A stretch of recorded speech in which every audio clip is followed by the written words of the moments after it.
그렇다면 저희가 히브리서 한번 보도록 하겠습니다. 보실 말씀으로 히브리서 10장 23절부터 25절까지입니다. 히브리서 10장 23절부터 25절까지입니다. 아직 못 찾으신 분들께서는 이 파워포인트를 보시면 되겠고요. 한 목소리로 읽겠습니다. 시작!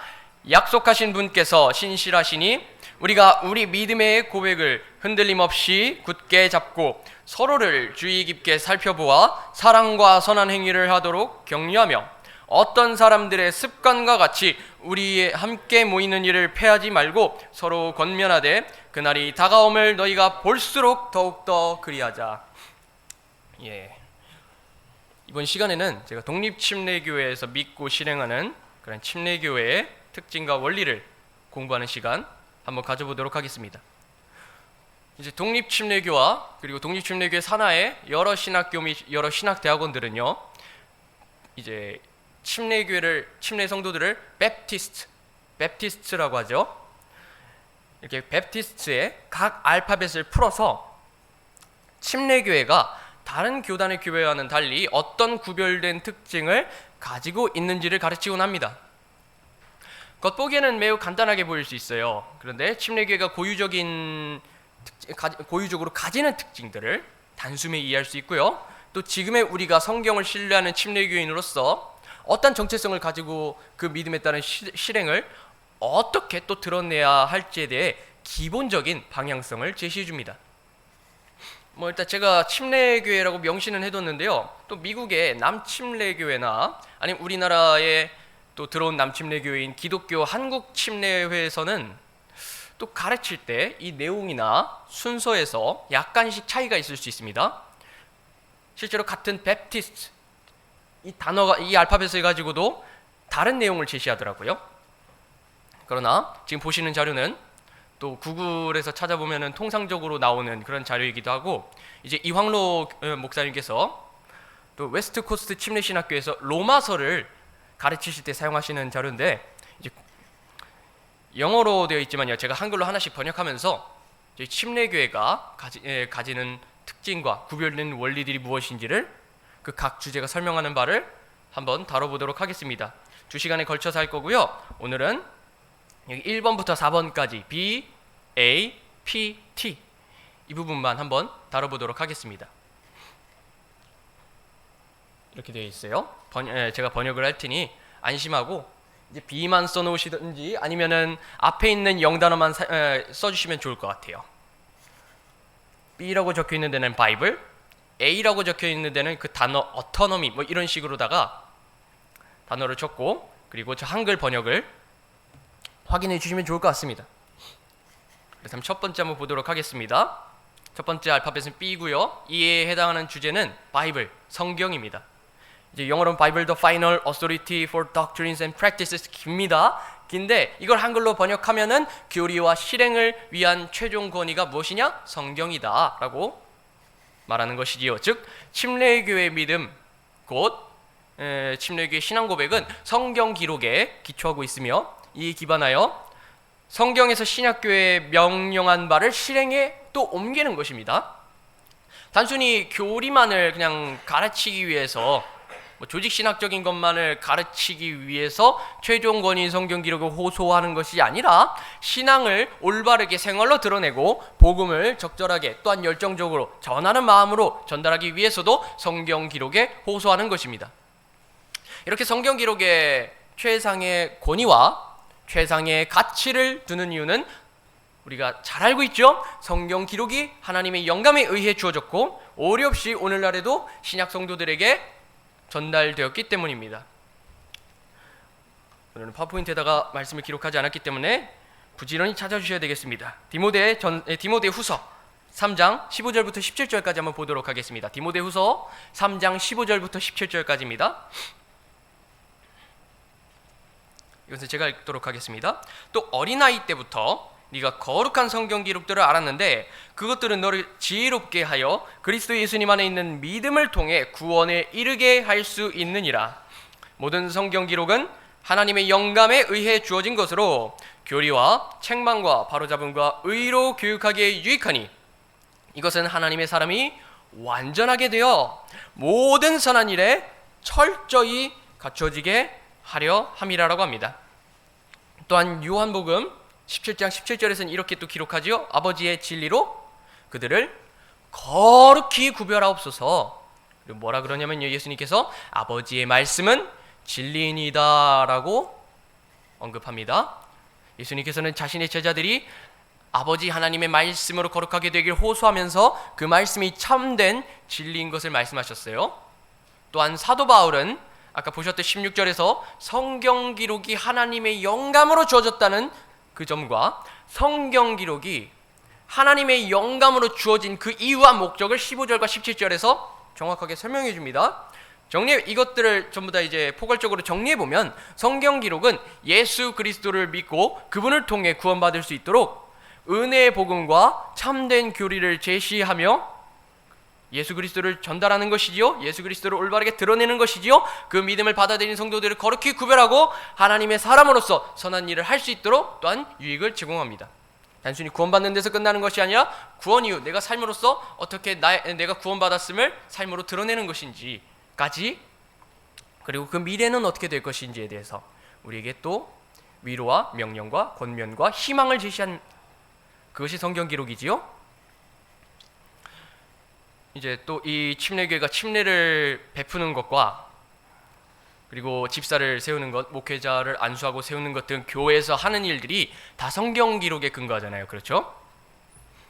그렇기 때문에 성경이 오류가 있고 진리가 아니라는 등 오늘날 문화 상대주의적인 시각으로 성경의 권위를 계속해서 떨어뜨린다면 침례교회 및 어느 교파를 막론하고도요, 이제 어떠한 교리적인 입장이나 신앙생활의 근거를 합당하게 설명하지 못하게 되고 맙니다. 우리가 성경의 권위를 격화시킨다면 말입니다.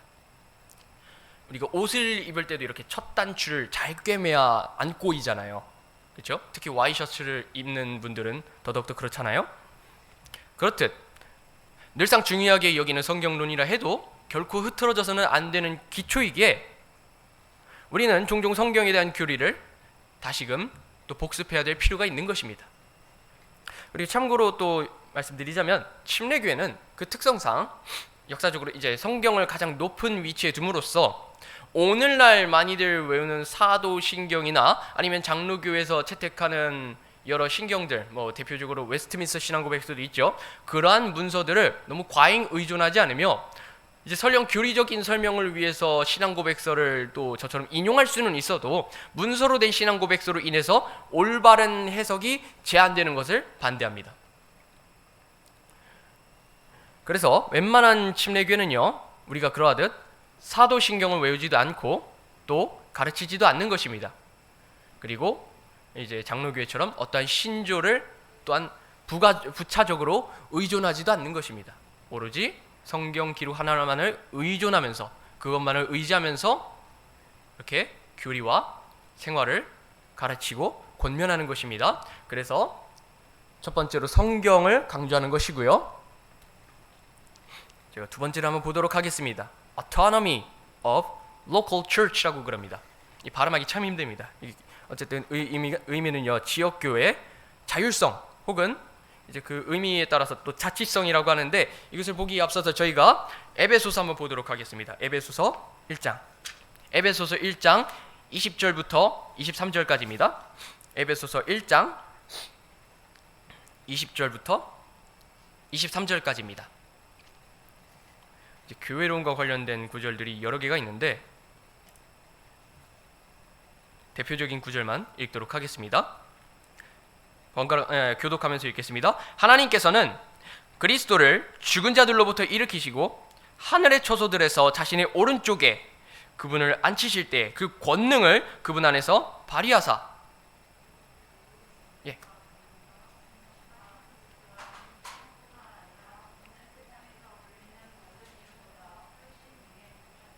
또 모든 것을 그분의 발 아래 두시고 그분을 모든 것 위에 머리가 되게 하사 교회에 주셨느니라.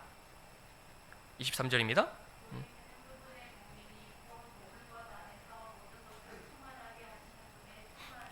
예, 그렇죠. 아까도 말씀드렸듯 어토노미, 좀 단어가 어려운데 어토노미라는 단어는 자율성 혹은 자치성을 의미합니다. 풀어서 말하면 스스로 다스릴 수 있는 능력, 권리가 있다는 것입니다. 즉, 침례교회는 그리스도의 몸으로서 지역 교회라는 형태로 여러 교회들이 세워져 있으며, 각 지역 교회는 이제 수직적인 그런 체계나 정치 구조에 예속되지 않고 제한받지 않고 그 권위 휘둘리지 않고 독립성을 가지고서 자체적으로 다스릴 수 있는 그러한 힘과 그러한 권리가 있다는 점을 부각시킵니다. 그래서 종교 분리를 외치는 것도 그러한 근거 때문에 이렇게 강조하는 것이지요. 그래서 자율성과 자치성을 침례교회에서는 많이 강조했습니다. 예수 그리스도께서 교회의 머리가 되시고요, 이제 그분을 믿고 침례를 받은 그리스도인들은 또한 교회의 지체입니다. 물론 침례 여부에 따라서 이제 침례 유무가 이제 그리스도의 몸된 교회에 들어가느냐 마느냐에 따라서는 이제 또 차이가 있을 수는 있지만, 어쨌든 침례교회에서는 침례를 받고 난 다음에 그 침례교회 회원이 됩니다. 각 지체가 모여서 이렇게 배단위 침례교회, 어느 곳은 진리 침례교회, 어느 곳은 사랑 침례교회 등등 집단을 형성할 수 있습니다. 그렇게 그리스도의 몸된 우리는 지체가 각자가 모여가지고 그렇게 교회, 지역교회로서 집단을 형성할 수 있지만 서로가 서로를 지배하고 다스릴 수 없습니다. 그 말은 진리 침례교회가 배단위 침례교회를 어떻게 지배하는 형태가 아니라는 것이죠. 또 배단위 침례교회가 다른 선교를 파송한 데다가 또 어떤 지배권이나 어떤 권리나 권력을 행사할 수 없는 것을 의미합니다. 즉, 어느 교회가 다른 교회를 다스릴 수 없고, 각 지역교회 성도들이 자율성과 독립성을 가지고서 자체적으로 성경 기록에 제시된 명령을 지키는 것입니다. 즉, 계급이 없는 것입니다.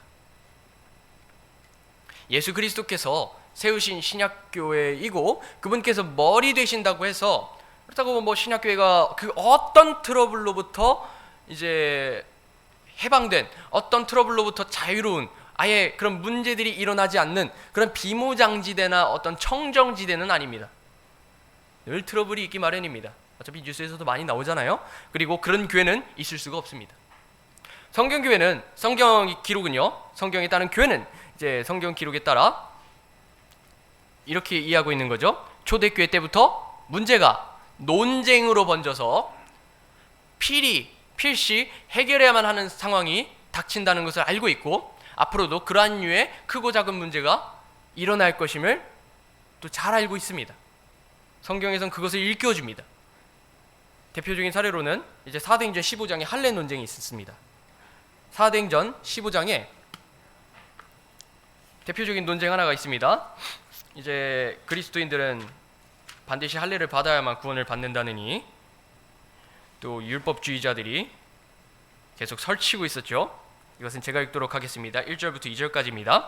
유대로부터 내려온 어떤 사람들이 형제들을 가르치며 이르되 너희가 모세의 관례대로 할례를 받지 아니하면 구원받을 수 없느니라 하므로, 이것은 문제입니다. 이제 지역교회 내에 생긴 문제라고 할 수 있습니다. 그래서 어떤 일이 일어났느냐? 그것을 문제를 해결하기 위해서 바울과 바나바가 그 사람들과 작지 않은 분쟁과 논쟁을 벌이매 좋게 끝나지 않죠. 이제 좋게 권면으로 끝나서 그거 아니다 하고 끝나면 되는 문제도 있지만, 때때로 자기 고집이나 자기 아집을 가지고 잘못된 교리들을 피력하려고 하는 분들이 계시잖아요. 그런 분들 때문에 결국에는 논쟁과 분쟁이 벌어집니다. 그래서 그들이 이 문제로 인해 바울과 바나바가 이제 자기들 중에 다른 몇 사람을 예루살렘에 있는 사도들과 장로들에게 올려보내기로 결정하니라 라고 합니다. 이때 나타나듯 교회 문제가 나타나긴 하지만요, 사도들과 장로들은 교리적인 문제를 가지고 더 높은 계급에 속한 어느 교단이나 아니면 어느 총회에다가 이제 문제가 이렇습니다, 도와주십시오, 어떻게 해결하면 되겠습니까 하면서 문제를 드러내어 해결 방안을 마련하지 않았습니다. 어떤 높은 무언가에다가, 높은 어떤 체계에다가 호소하지 않았다는 것입니다. 그러지 않고 자체적으로 모여서 하나님의 말씀에 따른 간증과 여러 모범적인 예시들을 나누면서 하나님의 말씀에 근거하여서 무엇을 내립니까? 결정을 내렸습니다. 성경적인 결의를 내렸습니다. 그 결과가 22절부터 나와요. 22절부터 23절 초반까지 어떻게 얘기하냐면, 그때 사도들과 장로들이 온 교회와 더불어 자기 동료들 중에서 선정된 사람들을 이제 바울과 바나바와 함께 안디옥으로 보내는 것을 기쁘게 여겼는데, 그들은 형제들 가운데 주요 인물인 바사바라는 유다와 실라더라. 그리고 뭐라 얘기하냐면요, 저들이 그들 편에 이렇게 편지를 쓰니라 라고 하면서 그 이후 문맥에 보면은 그에 따른 결정사항이 나옵니다. 즉 여기서 나타나듯이 로마 가톨릭의 직분 및 체계나 아니면 총회, 노회, 이렇게 지교회처럼 그러한 수직적인 관계를 가짐으로써 어떤 교회가 높은 권위에다가 어떤 문제를 호소하고 맡기는 것이 아니라, 지역교회가 자체적으로 그 문제를 해결하고, 그리고 그 문제를 올바르게 해결해서 그 성경적으로 무엇이 옳은지를 정확하게 제시해야 하며, 또한 또 그 자치성과 자율성을 갖고 우리가 할 수 있는 일들이 있잖아요. 우리가 그 독립성과 그 자유를 얻었으면은 우리가 그 자원하는 마음을 가지고 지역교회로서 또 올바로 신앙생활을 하는 것도 그렇지만, 또 늘 그렇듯이 우리가 그렇게 하였듯이 복음을 전하는 일에 더더욱더 제약을 받지 않고, 남들의 제약을 받지 않고 그러한 건전한 그리고 선한 교리들을 실천해 나갈 수 있는 것입니다. 그래서 우리는 수직적인 관계를 강조하는 것이 아닌 수평적인 관계, 각자가 동등하고 평등한 지역교회로서 예수 그리스도를 머리로 삼고 있다. 그래서 우리는 지역교회의 자율성, 자치성을 강조하는 것입니다. 침례교회로서 말입니다. 그래서 계시록 2장 6절에 보면은, 그러나 내게 이것이 있으니 그것은 곧 네가 니골라당의 행위를 미워하는 것이라 나도 그것을 미워하노라 라고 하는데, 그래서 우리는 예수님께서 니골라당이 그렇듯 수직적인 어떤 위계 질서를 세우려고 하는 사람들을 예수 그리스도께서 미워하신다고 하셨고, 우리는 마찬가지로 그것들을 미워하고 수평적인 관계를 유지하는 그러한 지역교회의 특징을 계속 살려나가야 할 것입니다. 그리고 다음 단어는 Priesthood of Believers라고 하는데, 이제 이것은 믿는 자들은 제사장 직분을 가지고 있다라고 보시면 되겠습니다. 이것을 보기 위해서 저희가 베드로전서 한번 보도록 하겠습니다. 베드로전서 2장.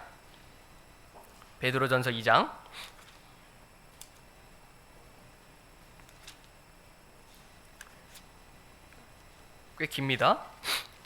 그래서 저희가 5절부터 10절까지, 베드로전서 2장 5절부터 10절까지 서로가 번갈아 가면서 한번 읽도록 하겠습니다. 베드로전서 2장 5절부터 10절까지입니다. 찾으신 줄 알고 시작하도록 하겠습니다. 너희도 살아있는 돌들로서 영적 집으로 건축되고 예수 그리스도로 말미암아 하나님께서 받으실 만한 영적 희생물을 드리는 거룩한 제사장이 되었도다.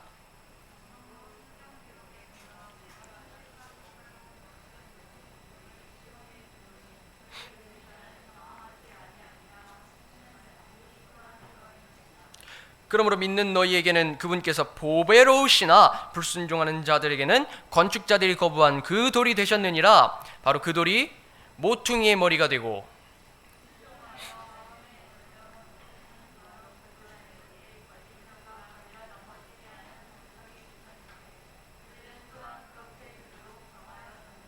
그러나 너희는 선정된 세대요 왕가의 제사장이요 거룩한 민족이요 특별 소유 백성이니 이것은 너희를 어둠에서 불러내어 자신의 놀라운 빛으로 들어가게 하신 분에 대한 찬양을 너희가 전하게 하려 함이라. 10절은 같이 읽겠습니다. 시작. 너희가 지나간 때에는 백성이 아니었으나 이제는 하나님의 백성이요 긍휼을 얻지 못하였으나 이제는 긍휼을 얻었느니라 라고 하죠. 프리스트후드는 이제 제사장 직분을 의미합니다. 있는 그대로 번역하면 믿는 자들의 제사장 직분이라고 되어 있는데, 이제 모든 믿는 그리스도인들이 제사장 직분을 가졌다고 해서 오늘날에는 만인 제사장설이라고도 불립니다. 만인 제사장 이렇게 많이 불려요. 구약 시대에는 제사장들이 하나님을 경배하기 위해 수직적으로 중요한 위치에 섰습니다. 그들이 제사를 드리는데 집도하는 일들이 있었죠. 그리고 각자가 주를 경배하기 위해 맡은 뚜렷한 직분들이 있었습니다. 그리고 그들만 그러한 역할들을 가지고 있었습니다. 그러나 육신을 입고 이 땅에 내려오셨던 예수 그리스도께서는 대제사장으로 단 한 번 죽으셔서 그 피로 단번에 속죄를 이루셨고, 그리스도인은 그로 인해 하나님과 사람 사이의 중재자이신 주 예수 그리스도를 통해 하나님께 나아갈 수 있게 되었습니다. 그래서 히브리서 4장에서는 이렇게 얘기해요. 히브리서 4장 14절부터 16절은요. 히브리서 4장 14절부터 16절까지는 이렇게 얘기합니다. 위대하신 대제사장이라는 소제목입니다. 그런즉 위대하신 대제사장 곧 하늘들로 들어가신 하나님의 아들 예수님께서 우리에게 계시니 우리가 우리의 신앙 고백을 굳게 붙들자. 우리에게 계신 대제사장은 우리의 연약함의 감정을 느낄 수 없는 분이 아니요 모든 점에서 우리와 똑같이 시험을 받으셨으나 죄는 없으신 분이시니라. 그러므로 우리가 긍휼을 얻고 필요한 때에 도우시는 은혜를 얻기 위해 어디로 나아가요? 은혜의 왕좌로 담대히 갈 것이니라 라고 합니다. 이제 가톨릭에서 세운 성인들이 많죠.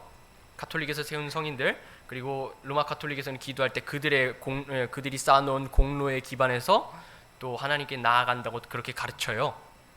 이렇게 그런 성인들이나 아니면 오늘날 살아있는 누군가에게, 가령 사이비 이단 교주들 같은 분들에게 중보를 구하면서 하나님께 나아가는 것이 아니라 오로지 예수 그리스도의 중재만을 힘입어서 그리스도인 개개인이 직접 하나님께 나아가 기도로 요청할 것을 아뢰며 또한 죄를 자백하면서 용서를 구할 수 있게 된 것입니다. 우리가 본문 이제 베드로전서 2장에서 읽었듯이 예수님께서는 또 대제사장이시라면 우리는 무엇이요? 왕가의 제사장입니다.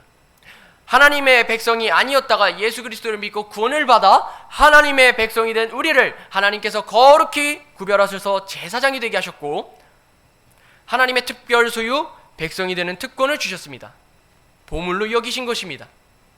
그렇게 각자가 제사장이 된 목적을 망각하지 않고, 이것이 중요합니다. 왜 그러냐면요, 제사장이 된 목적이 무엇입니까?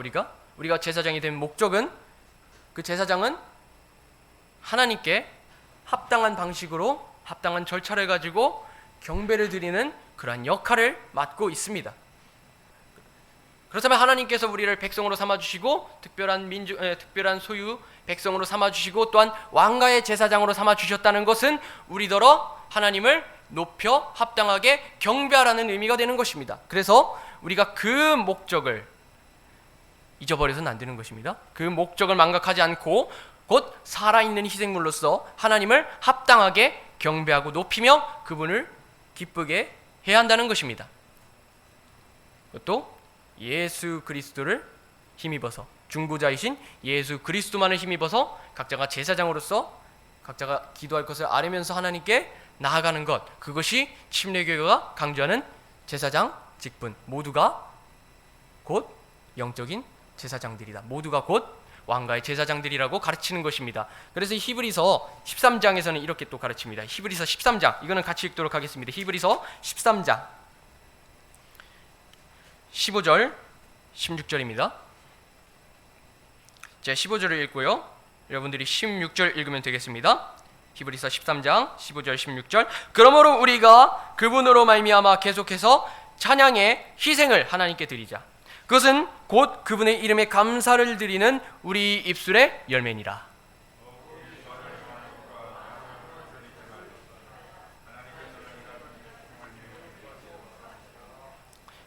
예, 그렇게 나와 있는 바와 같이 우리는 살아있는 희생물로서 하나님을 높여 경배드리는 것입니다.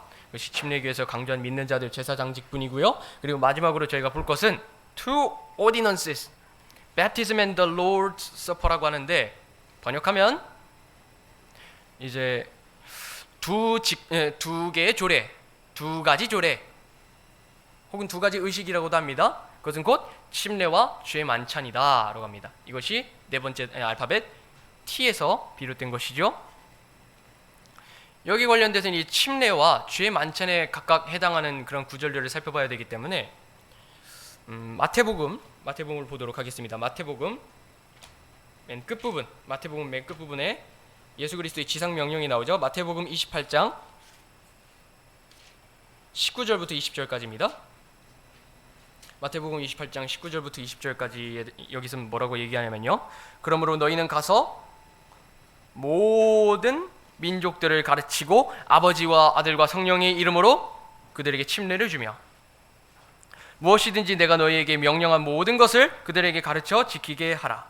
보라, 내가 세상의 끝까지 항상 너희와 함께 있느니라 하시니라. 아멘이라고 합니다. 그럼으로써 예수 그리스도를 그리고 그 복음을 가르치고 믿는 자들에게 침례를 주는 것. 그래서 정확하게 침례교회는 단순히 장갑을 끼고 이제 물로 적시고 사람의 머리에 올려서 단순히 세례를 주는 것이 아니라 성경 기록에서 그러했던 대로 물에 잠그는 그러한 형태의 침례를 줍니다. 또한 같은 책에서 26장을 보면요, 주의 만찬에 대해서 얘기합니다. 마태복음 26장 26절에서 28절까지 이렇게 얘기해요. 그들이 먹을 때 예수님께서 빵을 집어 축복하시고 그것을 떼어 제자들에게 주시며 이르시되 받아서 먹으라, 이것은 내 몸이니라 하시고 또 잔을 집어 감사를 드리신 뒤 그들에게 주시며 이르시되 너희는 다 그것을 마시라, 이것은 죄들의 사면을 얻게 하려고 많은 사람을 위해 흘린 나의 피 곧 새 상속 언약의 피니라 라고 말씀하고 있습니다. 또한 같은 흐름의 그런 말씀이 고린도전서 11장에서도 나와요. 이따 한번 언급해 보도록 하겠습니다. 이 두 가지 모두 예수님께서 직접 제자들에게 주신 명령이었고요. 사도행전 2장에서부터 본격적으로 신약교회가 세워지면서 예수님께서 주신 명령을 하나씩 실행해 나갑니다. 이제 two ordinances라는 표현은 교파를 막론한 성경적인 신앙 고백에 있어서도 정말 중요한 사항입니다. 로마 가톨릭이 가르치고 실제로도 시행하는 것이 있지요. 칠성사라고 들어보셨습니까 혹시? 칠성사, 로마 가톨릭의 칠성사. 태어나서 이제 유아 세례를 받고 그것을 세례성사라고 합니다. 그리고 성체성사를 통해서 이제 포도즙은 안 주고요, 빵만 줍니다. 그래서 그럼으로써 화채서를 가르치고요. 또 가톨릭 교회 정식 회원이 되면은 또 정식 회원이 됐다 해서 견진성사를 받고요. 결혼을 하게 되면 결혼성사를 받고, 또 결혼은 안 하고 난 사제가 되겠습니다 하면은 어떻게 되냐면요, 이제 성품 성사라고 받습니다. 사제 서품을 받는다라고 하잖아요. 누군가가 사제가 됐다고 하면 역사적으로 기록할 때 사제 서품을 받는다.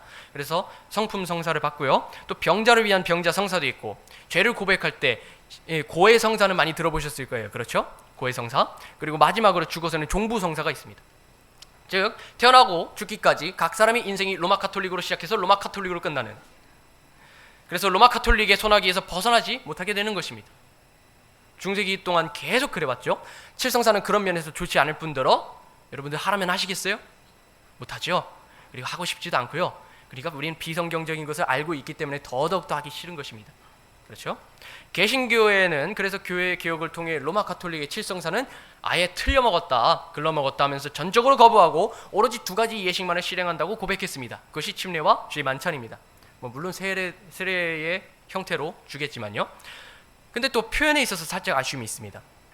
이제 개신교의 신앙고백서를 보면요, 침례와 주의 만찬 이 두 가지는 인정은 하는데 이 둘을 오디넌스라고 안 하고 세크라먼트라고 합니다. 세크라먼트, 곧 성례라고 표현합니다. 그냥 무시하고 지나치면은 뭐 딱히 상관도 없을 수 있는데, 상관없을 수는 있습니다. 그렇지만 로마 교회에서는 칠성사를 말할 때를 세크라먼트라는 단어를 사용함으로써 그것들이 구원을 위해 필요하다고 가르칩니다. 그래서 세크라먼트라는 단어가 카톨릭에서 사용하는 뉘앙스 때문에 이제 그것은 구원을 위해서 필요한 의식이다, 필요한 행위다, 이런 뉘앙스로 가르치기 때문에 침례교회는 세크라먼트라는 단어의 뉘앙스를, 그러한 개념을 이제 로마 가톨릭에서 사용하는 개념을 피하기 위해서 그 단어를 배제하고 이제 정확하게 오디넌스, 조례 혹은 법령이라는 단어를 사용하는 것입니다. 그래서 우리는 세크라먼트라 안 하고 두 가지 조례, 침례와 주의 만찬이라고 강조하는 것입니다. 또한 이제 사도 바울은 주의 만찬이 복음서에서는 얘기를 안 하는데 여기 한술 더 떠서 주의 만찬이 어떠한 목적을 위해서 실행이 되는지를 고린도전서 11장 25절에서 얘기합니다. 25절부터 25절입니다. 같이 따라와 주시면 좋겠습니다. 저녁 식사 뒤에 또한 그와 같은 방식으로 잔을 집으시고 이르시되 이 잔은 내 피로 세우는 새 상속 언약이니 너희가 그것을 마실 때마다, 여기 중요합니다, 나를 기억하여 이것을 행하라 하셨느니라 라고 합니다. 나를 기억하여 이것을 행하라. 이 말은요, 이것을 이제 주의 만찬은 단순히 구원받기 위해서, 침례도 구원받기 위해서 하는 것이 아니라, 이것은 침례는 또한 우리의 구원이 어떻게 이루어졌는지, 우리가 예수 그리스도와 함께 죽고 묻혔으며 다시 부활하였음을, 다시 일으켜졌음을 보여주는 어떤 모형을 제시해주고 있고요. 주의 만찬은 또한 예수님께서 이제 살과 피를 이제 어떻게 합니까? 십자가 죽음을 통해서 살이 찢겨지시고 또한 피를 흘리셨지 않습니까? 그 예수 그리스도의 십자가 죽음을, 그분께서 무엇을 위해서 죽으셨는지를 기념하면서 그분께서 다시 오시기까지 예수 그리스도를 기념하라고, 그러한 의미에서 주의 만찬을 계속 실행하라고 명령하는 것입니다. 사도 바울은 그것을 정확하게 포인트를 잡고 이것은 기념으로서 계속해서 실행하라고 가르치고 있는 것입니다. 이렇게 저희가 지금 네 가지를 봤습니다. 성경, 이제 교리와 실행을 위한 최종 권위, 지역교회의 자율, 자치성, 믿는 자들은 제사장 직분을 가졌고, 또한 침례교회는 또한 두 가지 조례인 침례와 주의 만찬을 이 지역교회에서 실행한다고 가르쳤습니다.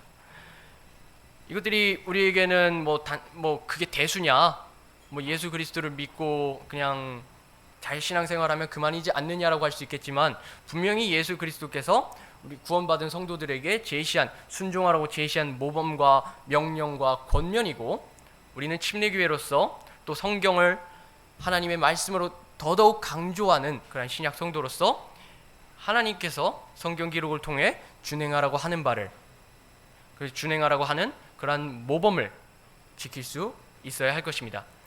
이것을 마치겠고요. 각자가 아침 예배 준비하시면서 기도하는 것으로 하겠습니다.